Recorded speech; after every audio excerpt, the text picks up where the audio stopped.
Clerk, can you please do a roll call? Yes, hi. Thank you, Mayor. Mayor Emmanuel Estrada. Here. Mayor Pro Tem Alejandra Avila. Here. Councilmember Daniel Damian. Here. Councilmember Monica Garcia. Here. And Councilmember Paul Hernandez. And I will make a motion to excuse Councilmember Hernandez. I believe he is running a little bit late. Can I get a second? Second. Any objections? No? Great. So at this moment, I believe we move on to public communications. Chief Deputy City Clerk, is there anybody looking to speak? No, Mayor, we don't have any comments. Great. So at this moment, I close public communications, and I believe we have a open study session. And I believe the first one is with Eureka regarding the Baldwin Park and Cohort Cities Homeless Service Overview.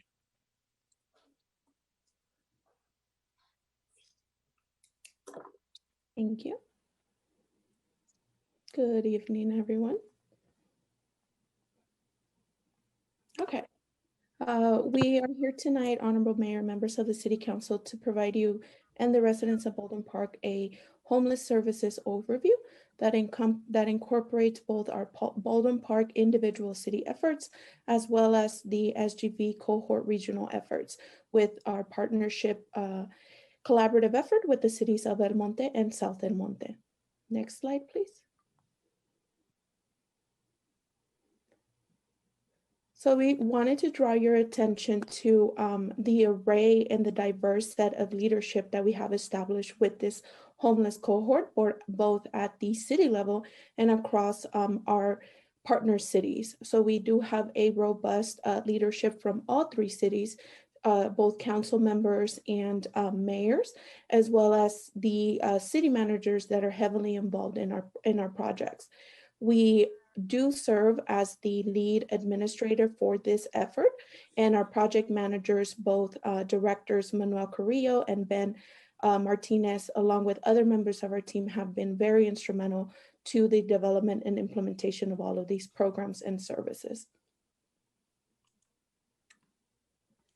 And as a background, I wanted to draw your attention to the Measure H that really began our pilot program around combating homelessness.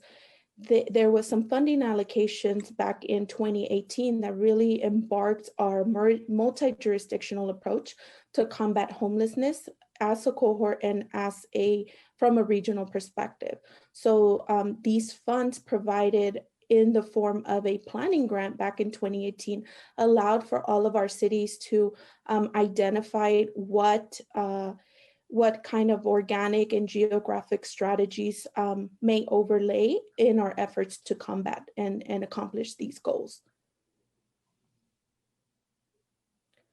So here you can see that there are a variety of different goals at the city level. Specifically, our community engaged in a very robust community engagement process that included members of our city leadership, of course, our city council, our business community, faith-based organizations, and what we like to call our unified school district, and what we like to call our 360 model, where we really went out to the community to engage the entire public and both the recipients and partners in these efforts. And the city of Baldwin Park, along with our partner cities, came up with these goals.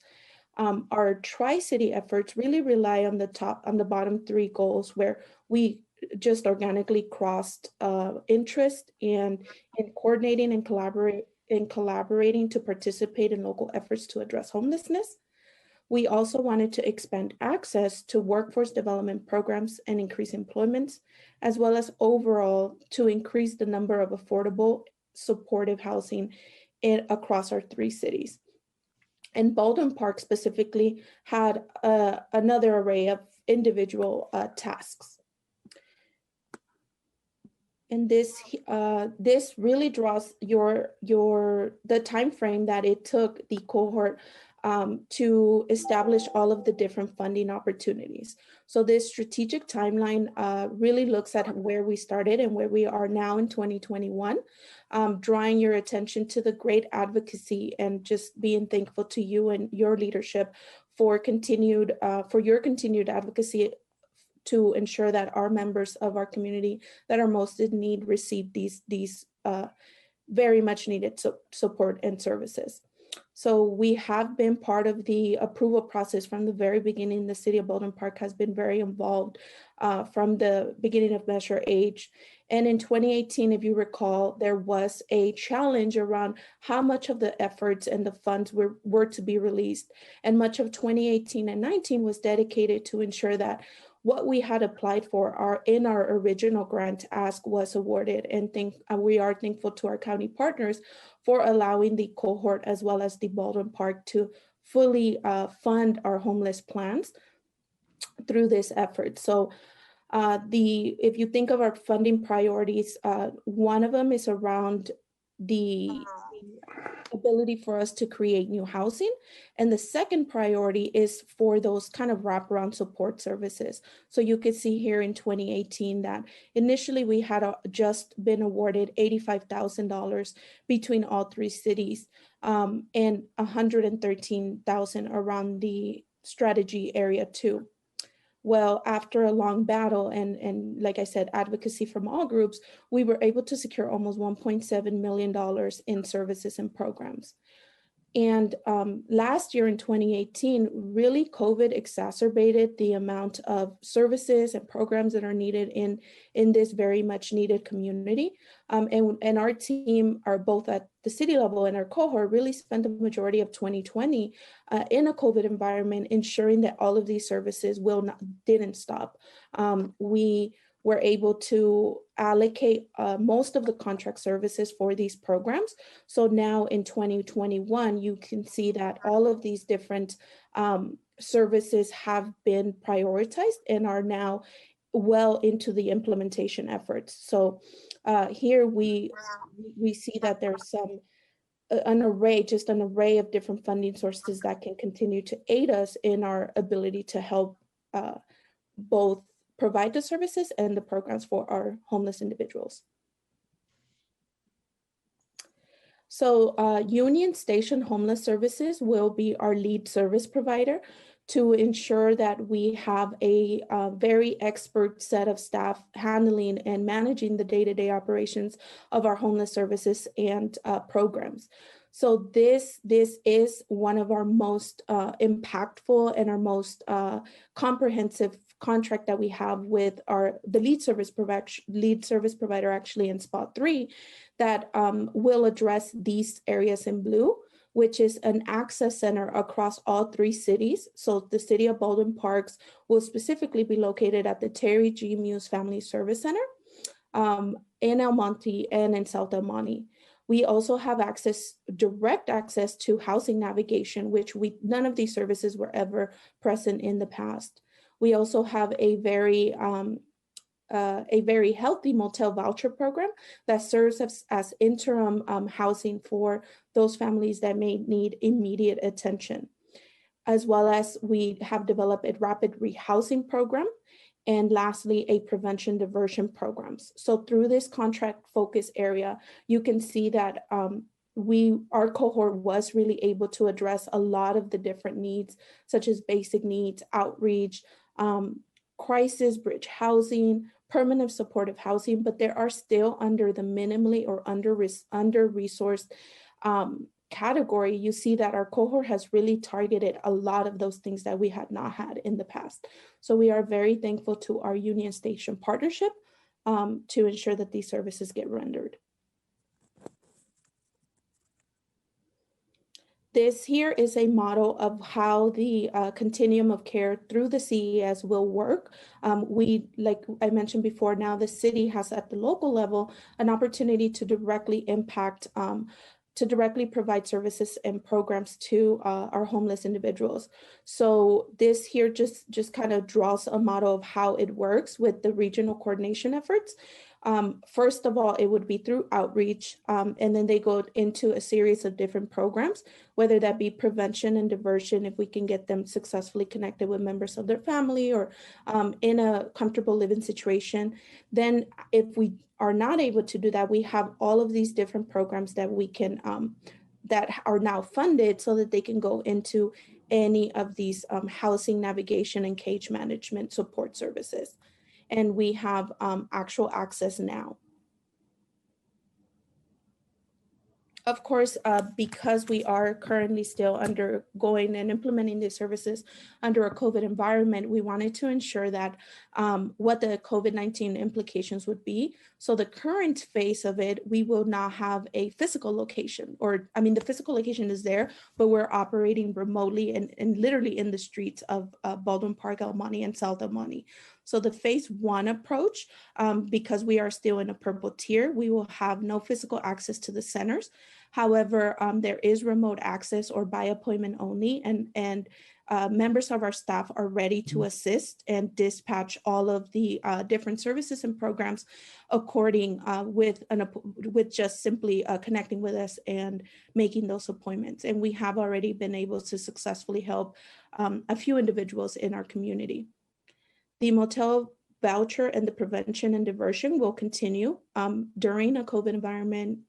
And for phase two, after we see some reopening guidelines by the county and the health department, we will then move into an area where we will have a physical space and a location where there will be walk-in services. So we will actually have access, still erring on the side of precaution. We will continue to do it by an appointment only. And this is really great because our field-based housing navigators, they are actually out in the streets. So making those appointments will not be a challenge. That is something that we have already discussed internally and will continue to provide these services. Also, the locations will have office staff members from both the city and Union Station. So at any given point, anybody can walk into our doors and either receive the different services through our city partners or via our Union Station liaisons. Next up, I want to ensure that these are the additional services that are also coming down the pipeline. So under priority area 1, specific to Measure H, we have additional planning consultants and permanent housing capital improvement projects, as well as additional development consultants that will be working with us to increase the supply of interim supportive housing for people experiencing homelessness. And we also, under priority area 2, which you recall is kind of more the service area, we have an employment services with Goodwill coming down the pipeline that you have already approved, and the shower program, which we hope to launch in spring of 2021. And thank you all for your leadership in identifying a location and a site for this effort. So you shall see that in the spring of 2021. We also have access point support, where we will, all of this great information that you're learning about today, a way that we can market that and make that information available to everyone, whether there's a technology gap or old traditional models of flyers and all of the different brochures that we will make available. In terms of Baldwin Park Measure H, so all of the things that you heard were part of our cohort efforts. Baldwin Park was one of the unique cities that also was awarded an individual city homeless plan grant. So we will be looking into ADU ordinance study, where we can look at like different incentive programs, hotel motel conversions that are becoming extremely popular, especially with additional rounds of the HomeKey project coming down the pipeline. Some consultant work around land use and getting very specific about like some GIS and potential lands that could be GIS mapping for those potential pieces of land that can hopefully be converted into interim or permanent supportive housing. And we also have a scatter site housing model study that will look at, if we don't have those huge buildings in our city, where some cities experience some challenges about being built out, how can we focus on perhaps families or domestic violence or college students, where a scatter site housing model may also be an option for a city like ours. Next slide. In addition to that, those were all just Measure H efforts. The California State Senate, along with LA County's innovation funds that are being administered through the SGB COG support services, have allowed us to engage in other funding sources that have also provided us an opportunity to create some innovations around different programs and services. So at the cohort level, at the state level, we were the State Senate was able to secure over $5.6 million to fully fund our homeless plan. So we're really grateful for that. Specifically, 3.3 of that was to provide the entire support to close the gap of the homeless plans across all of the San Gabriel Valley cities. And we also, at the cohort level specifically, these are the list of different programs that we're targeting. So prevention, diversion, emergency housing and response with rapid rehousing programs. There's also a regional homeless services coordination program that we will be a part of along with other cities. And, you know, we want to ensure that, we want to make sure that you are aware that the Baldwin Park leadership team had a really big role in the selection of the RFP and the vendor. And we have been a big partner in those efforts, also to help other cities across the region under the leadership of SGV COG.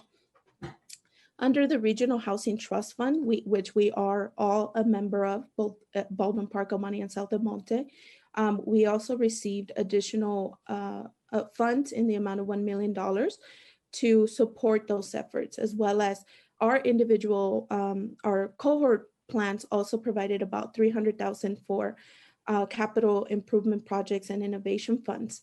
So all of this will benefit our member cities. A quick update on Project Home Key. We also want to share that at the cohort level, the city of El Monte is just closed escrow on 2 hotels located on Valley Boulevard, which will provide 133 single units. Those should be coming down the pipeline in about July of 2022, in which they will be able to serve families. But currently, they are also able to serve an individual one with the units of some conversions to be made. You may also know that the county-led efforts around Project Home Key have identified the Motel 6 location in Baldwin Park on Garvey Avenue, but they have experienced some, they will need to undergo a series of different remodels to ensure that it becomes a successful Project Home Key site, which could take about approximately 2 years. So currently the county will continue to operate as a room key site. But this is all great news for both Baldwin Park and our cohort, because it is potential locations where we can house our residents. I briefly discussed this, Mark, so we can go into just drawing once again your attention to the micro homeless efforts around the individual efforts with Baldwin Park. Next slide, please. Under the State Senate and SGV cohort, or SGV COG, we have also engaged in another series of different programs. So the homeless housing navigation services are now underway, and that allows for about $24,000 in additional vouchers that can be used to place clients into housing. And this, on the right-hand side, you see our kind of our program model that our facilities and our staff members have undergone a robust training with both the SGV COG and LASA to ensure that we are diverting these services after a problem-solving conversation has been administered. So we also have 2 additional pockets of funding: emergency housing response for rapid prevention and diversion, as well as more kind of problem-solving support services. So this could be anything from perhaps help with a bill or a DMV service. So we have an array of different services available to them. We couldn't forget about our youth and our next generations. So under some innovation strategies, we partnered with the Green Pathway Career Programs, which has allocated about $200,000 for vocational certifications to students in that are transitional age youth. And this is a partnership with other cities. This includes the city of Baldwin Park, Duarte, Irwindale, Laverne, and West Covina. And we are really excited to also be part of this exciting project that will hopefully close the gap of disparities with youth of color entering into energy efficient industries. This here, I just want to draw your attention at the amount of programs that the city of Baldwin Park is enrolled in. So as GBCOG released a report, and we are actually one of the few cities that has about 7 different programs that are currently participating. We are part of the Regional Housing Trust, Homeless Plan Implementations, Shared Housing, Prevention and Diversion, Green Pathways, Landlord Outreach, and a hygiene program. So we're really proud of all of these different efforts. And here's the our staff. Just want to say thank you to them for always being able to provide the services to our community. I do want to introduce members, our partners from SGB-COG. We have Brielle Acevedo, Regional Housing Trust Administrator, that will be able to answer. I will provide a brief update on the Tiny Home Emergency Shelter Program.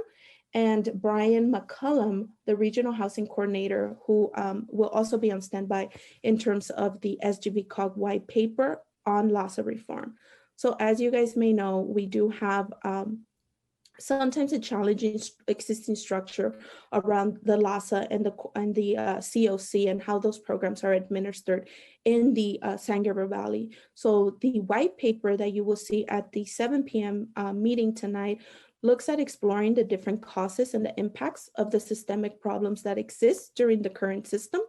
And a group of our leadership team, including members of our city of Baldwin Park, have identified a few comprehensive solutions.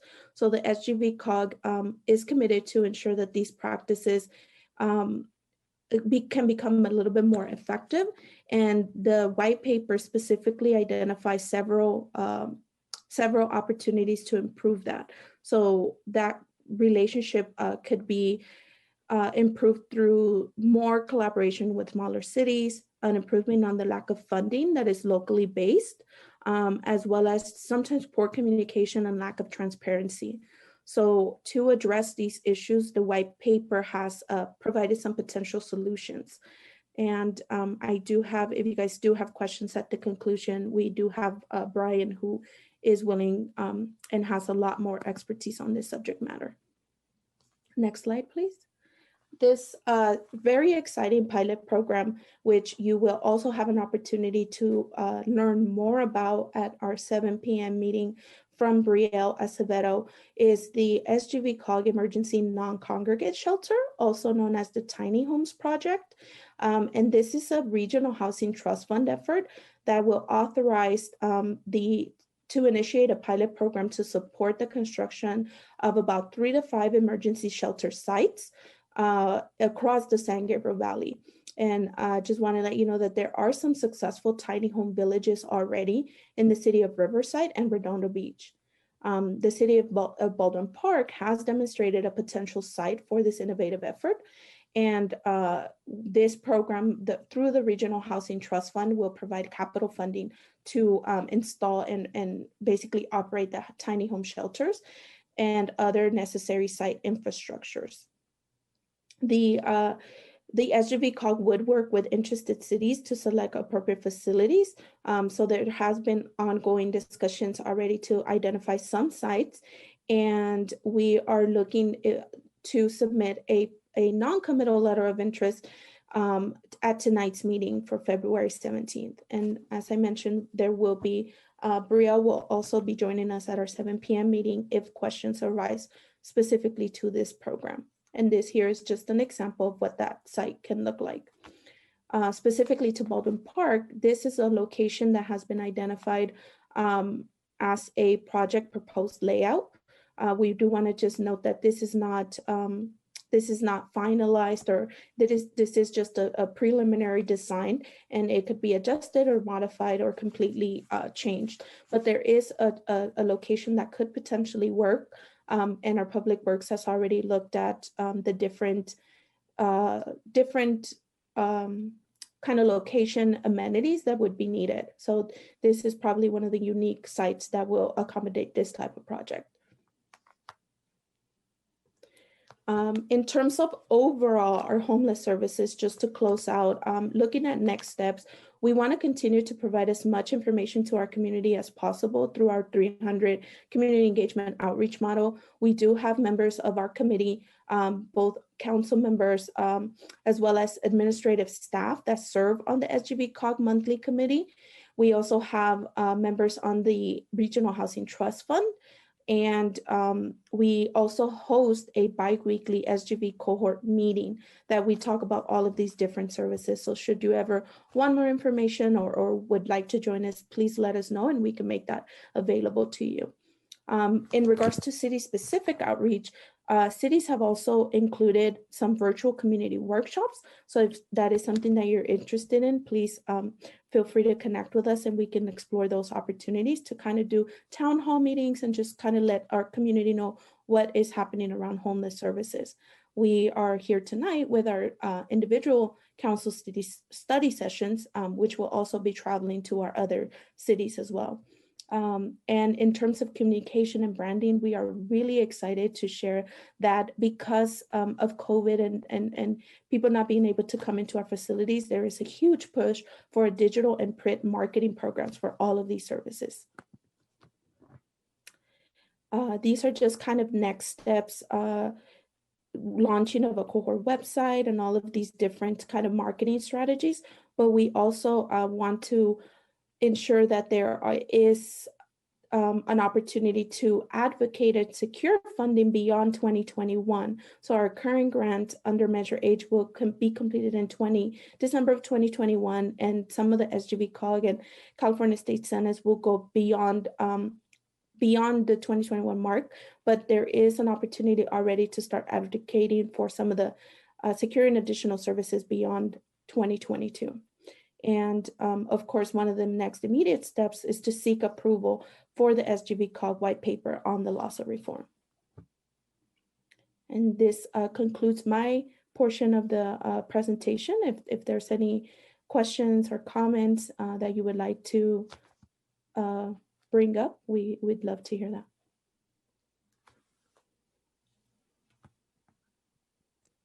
Yeah, do any city council members or staff have any questions regarding Eureka's presentation? Yes, Mayor. Go ahead, Mayor Pro Tem. You can hear me? I can hear you. Okay. We can discuss the tiny homes right now, or do we want to wait till the regular meeting? Is this fine? I was going to ask, is it better? I think Eureka said everybody will be on the next meeting as well, right? Yes, Brielle actually has a presentation ready for you all if you want to hear more detailed information. This was just an overview of all homeless services programs, both at the cohort and individual level. But if there are, specific questions that might want to bring up, and then we can have some more robust answers for you at the 7 p.m., we can do that as well, if it's specific to the tiny home project. I do have some questions specific to the tiny homes. I can address them now or at the regular meeting. I don't want to have to do it twice and then just take more time. If Brielle has a presentation, maybe we can wait till the 7 o'clock meeting, and I think more people will be watching as well, so that way more people get the answer out, right? I agree. Okay, we'll do it at the 7. I'll ask at the 7 o'clock meeting. Great. Thank you. Thank you.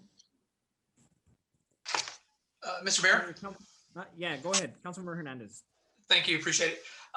Again, thank you very much for your presentation, Enrico, and Mr. Carrillo and the rest of your staff that put the effort behind this presentation, but all the work that goes along with it. Just a few items. In regards to job training, can you share a little bit more about, the job training that we're doing? I saw the transitional age, youth age, which one, if you could explain to me what that age range is. But two, one of the other things, as at least as a concern that I have is, once we have some of these folks, within our system, and I call it the housing homeless plan system. What other opportunities do we have while we have these folks with us that we can provide them additional resources, whether it's for training, vocational training, because there are federal grants that provide folks to get retrained in a different type of work, whether it's education also, or whatever the case may be. I just want to make sure that we're not forgetting about those opportunities too. Of course. To answer your first question, the transitional age youth is ages from 18 to 20. Sometimes different programs, it could be 16 to 24 or 18 to 24. And that specifically targets the age group that will be aging out of traditionally like a group home setting or that type of population. So that is specifically with the Greenway program.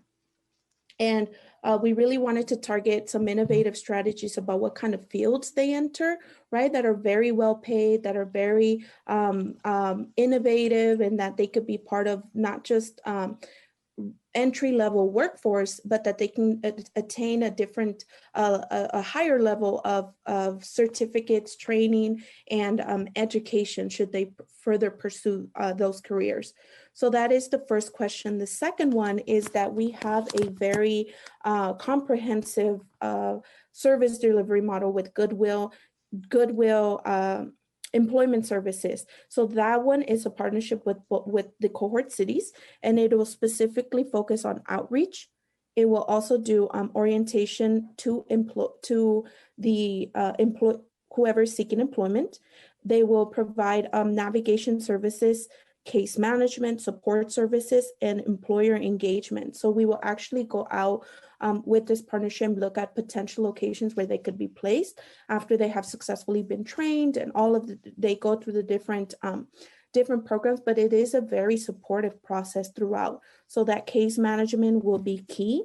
And also what's really important about this project is that there's also some subsidized work experience where if we identify members of our community to go through our program, there will be some immediate positions. But in terms of sustainability, we also want to outreach to different businesses and different organizations who will be there to provide more long-term employment. And hopefully that would get them, ensure that they are, that if they did enter a situation where they are experiencing homelessness, that they get the skills, the tools, and the resources they need that to hopefully be in a better position in a few months. There's also a job retention program that will also be guided through our Goodwill services.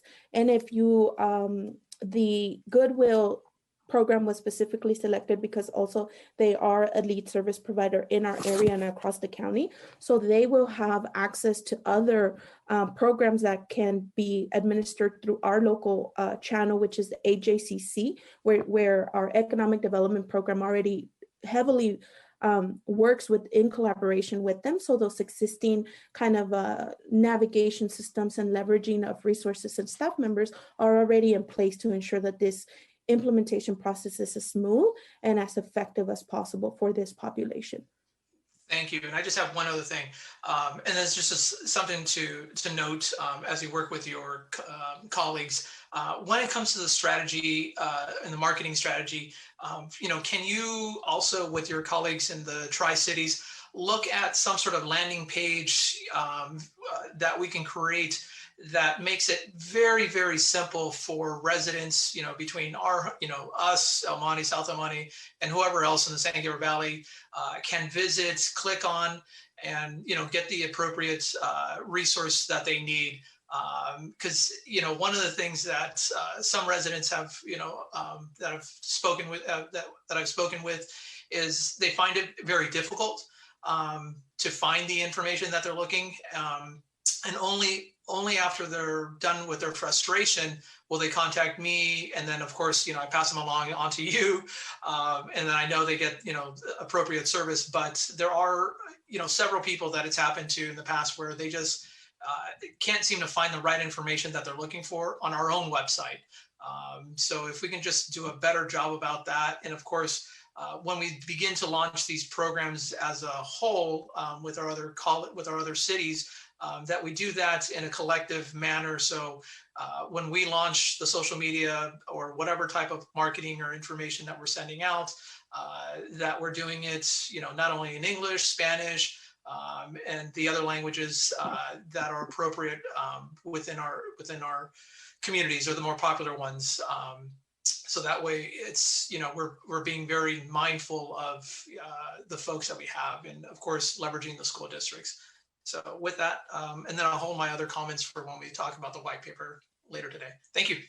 And thank you so much for that comment. And yes, that is primarily the complexity that is currently under homeless services, the opportunity for us at the local level to try to create more local strategies so that we create better access to those. So thank you. And thank you for your leadership as well on influencing a lot of the regional efforts around GIS service mapping tools that we worked on, the grant that we worked on a few months ago that actually manifested into a regional program with our influence of the grant. The SGV COG will be rolling out a regional effort in terms of marketing, and actually a GIS map that will locate both services and program providers in our area. So anybody can go in and, like a hot map tool, you will see the different locations where these services could be rendered.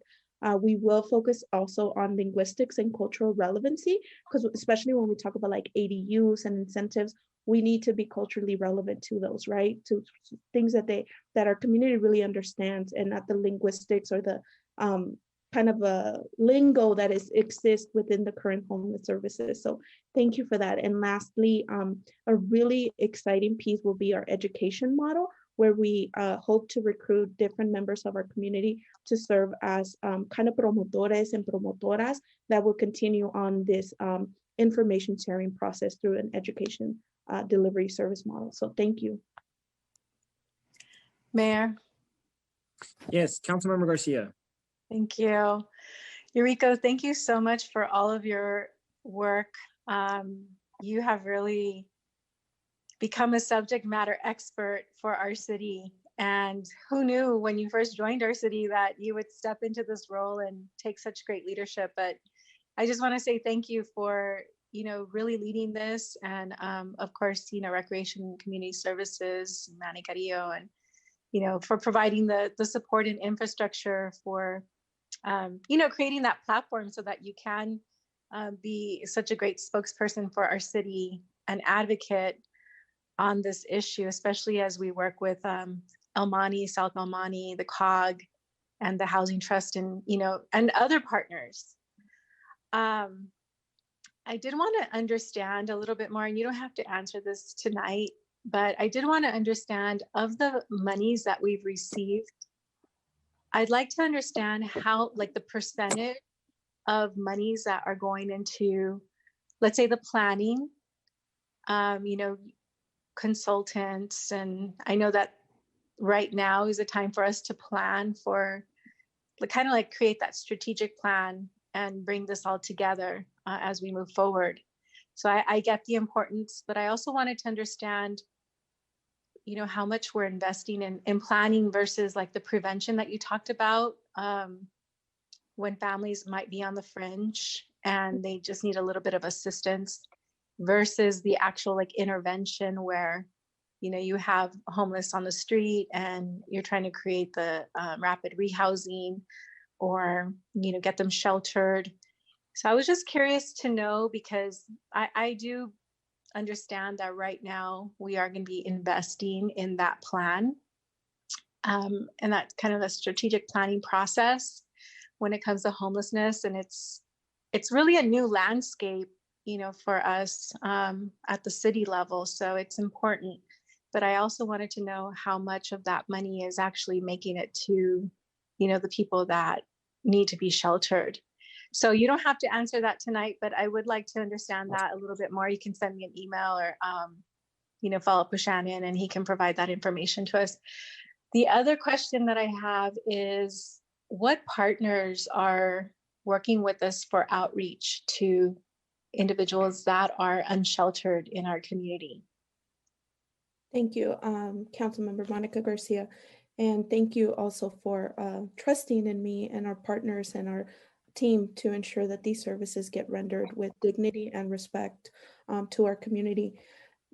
I will provide the updates, and it's actually a great way to create transparency around these funding, because there is, like you have seen tonight, a vast array of different funding options, and we do take pride in ensuring that all of these fundings are hitting directly into our streets. Our service provider in terms of outreach and direct access to our homeless individuals that are currently experiencing homelessness in the streets is Union Station Homeless Services. So they are the lead service provider across the Spot 3. And now we have some dedicated staff members that will specifically look at the population in our 3 cities through these efforts. So it is Union Station Homeless Services. Okay. And is there any way for us to understand like what outreach has been done in our community, and then what services have been offered, and just to kind of understand, again, like that trickle down effect, right, of the funding and making sure that it gets to those who are unsheltered. I just want to know, and it doesn't have to be, it's not urgent, but at some point I'm just curious to know how many, how many contacts, I guess, Union Station has made with individuals who are unsheltered in our community. And just kind of, again, an assessment of that. Like, are most people reluctant to receive services, or, do they just prefer, or is it like the sustainability as we plan for, that housing with wraparound services, that these would be candidates for that type of service because it is chronic, the chronic type of homelessness. And so I just want to get an assessment at some point of, what the outreach has been. We have received some funding. And so I'd like to know what, if these individuals have accepted help and services, or if they're reluctant, just to get a better understanding of that. You know what I mean? Of course, yes. And thank you for that suggestion. And there are, that is a challenge, I would say, that we experience as an entire county and region. And grants through the innovative process have allowed for that kind of metrics and those tracking tools, because that in homeless services, we're all about the service delivery and being out in the streets and reaching those and preventing homelessness from happening also.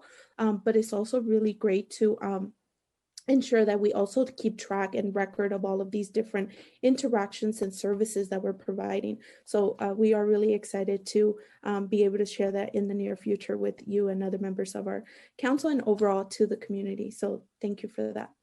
Thank you, Yuriko. Yes, and I think it will help us tell the story of how we are not only planning and the policies that we're implementing and the programs, but also how it's benefiting that person that we see at Morgan Park, and it'll help us tell that story even to constituents in our community that will ask, like, what are you guys doing about the homeless that are fighting in front of my property, or, things like that. So I understand, and I'm excited about all the planning and the policies and the programs, but equally, and that's why I think I'm asking for the percentage equally, I want to be able to express to constituents, this is what we're actually doing to help that person that you see. And, that's just, that has to be part of this. Mm-hmm. So versus, just kind of getting too caught up on the higher level stuff and not really making it down to the ground level. So just a balanced approach and us being able to tell that story. So thank you for all that you do. I so appreciate you. And thank you for getting us that information, in time. And I know that it'll come in a way that's very thoughtful and well packaged. So thank you. Thank you. Great. Is there any other council members that have any questions or comments? If not, I think we can get most of our questions answered during the 7 o'clock meeting. That's correct, Eureka, right? That is correct. Great. So if not, then, before I move on to Chief Lopez and his presentation, I do want to say, thank you, Rico. I know you do a lot of work, probably the biggest expert in the region, in the Valley, right? And, we're all thankful for you. And of course, Manny and the Parks and Recs team that I know are making big efforts, with the homeless and making sure that, people are able to be taken care of. So I'm grateful, and I'm sure the rest of the council is as well. My pleasure. Thank you all. All right. And then we have Chief Lopez. Good evening, Mayor, Honorable Mayor, Vice Mayor, and council members. Thank you for allowing me this opportunity to talk to you a little bit about crime. I really won't be able to get into a lot of specifics about it because we're still in the infancy of designing our crime statistics for the future. But I can tell you that, what I looked at for tonight's meeting is I looked at a comparison of the first week of February to the second week of February and looked at the crime, and as it stands, we're showing a 33% decrease in assaults. Commercial burglaries has remained at the same, which is 1 for the first week and 1 for the second week. Grand theft auto has dropped 28%. Thankfully, we have had no homicides year to date. Larceny, and this is where percentages kind of change, because larceny in the first week we had 1, second week we had 2, so that's a 200% increase. But it's only 1 crime, so the percentages are a little alarming. But it's only 1 crime, and I know 1 crime is 1 too many. But so you'll understand the process that we look at, or how I'm looking at crime. The other thing, as you go down the categories, we haven't had any residential burglaries. The same thing, 0. Robberies were minus 100%. So we had 1 in the first week, nothing in the second week. And vehicle burglaries, again, we had 2 in the first week and 0 in the second week. So we're still, in the infancy stages of getting our crime statistics put together and looking at different ways of looking at it. One of the things that was a concern about if there was any kind of gang crime, we have had some instances of gang crime, but the numbers are very low.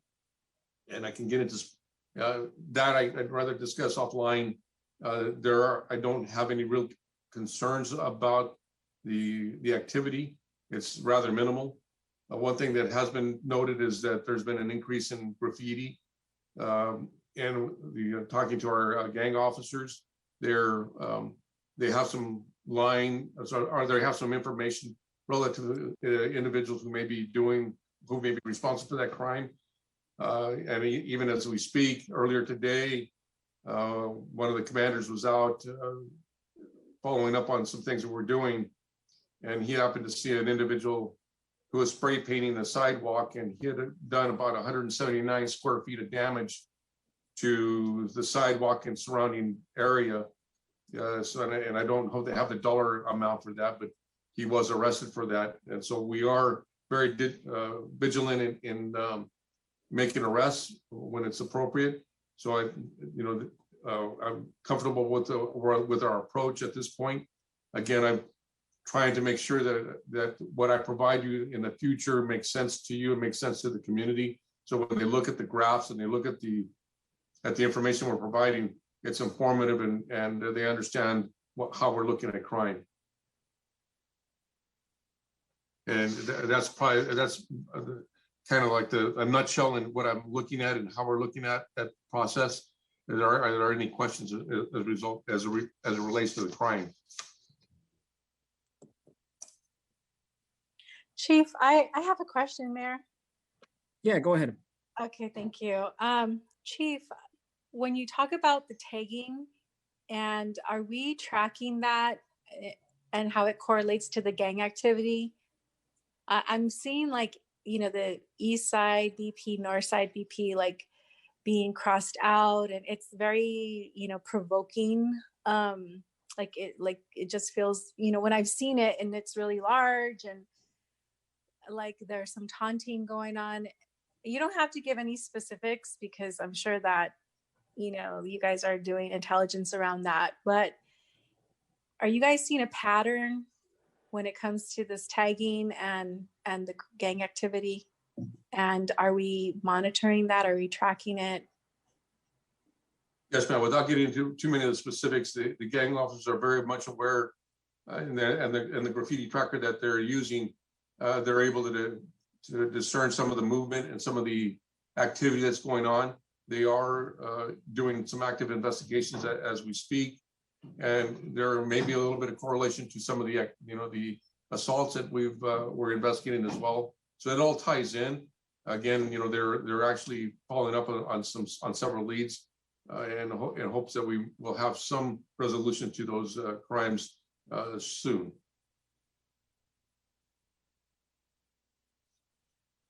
Okay, thank you. I guess what we, it's about tracking it, and Correct. hopefully it's, it'll simmer down more. But just, if you could keep us posted on that, because I think it's something that I've observed more recently. And, I was just trying to understand, sometimes it can happen because somebody was put in jail. And so it's about territory and things like that. Correct. So I just wanted to understand, without revealing too much of, again, that I'm sure sensitive intelligence, but just want to understand, what is happening and make sure that, you guys are tracking it and trying to understand it as well and prevent it wherever possible. And that's all. So just keep us posted. Thank you. Yes, ma'am. Thank you. Yeah, is there any other comments or concerns? Not, I know Chief, I know we've talked about some of this stuff, and I know that some of this, it can be alarming, but it also seems, and then correct me if I'm wrong, but I think a lot of this stuff is also regional. Chief has been, I don't know if many of you are aware, but the Mayor La Puente, Mayor Clanac has made an effort to have chiefs work together and kind of get information. So I don't know if maybe Chief Lopez kind of wants to talk about that process a little bit, and what we've kind of seen, that some of this stuff is a regional issue and not just pinpointed in Baldwin Park, correct? Correct. And, and being part of the I forget the name of the group, our group, but the chiefs and captains from Temple City, San Dimas, and I believe La Puente are involved in exchanging information and collaborating relative to gang activity that surrounds our agencies. So there are other agencies involved with the information sharing. Our gang officers have always had a good relationship without the surrounding agencies, and at times some of the individuals that we're looking for or looking at are actually going outside of the area here to do things. So there's a lot of information going back and forth relative to crime and to the activity, so that we can track it as well and make sure that it's not impacting the Baldwin Park community. And that's one of the main goals, is making sure that we're on top of the crime patterns that may be involved, and then we're looking at the appropriate individuals responsible for that, and making sure that our partners also are aware of it, so that we're making a concerted effort in making sure that all of our communities are safe. But in particular, for me, is our community in Baldwin Park. Great. Thank you. I just wanted everybody to know that there's always efforts going on, and I know Chief has been, working with other chiefs as well. So I thank you for that. I don't know if any other council members have any questions or concerns. If not, I think that'll end that presentation. Thank you, sir. Chief. Thank you. And I believe at this point we can recess to closed session.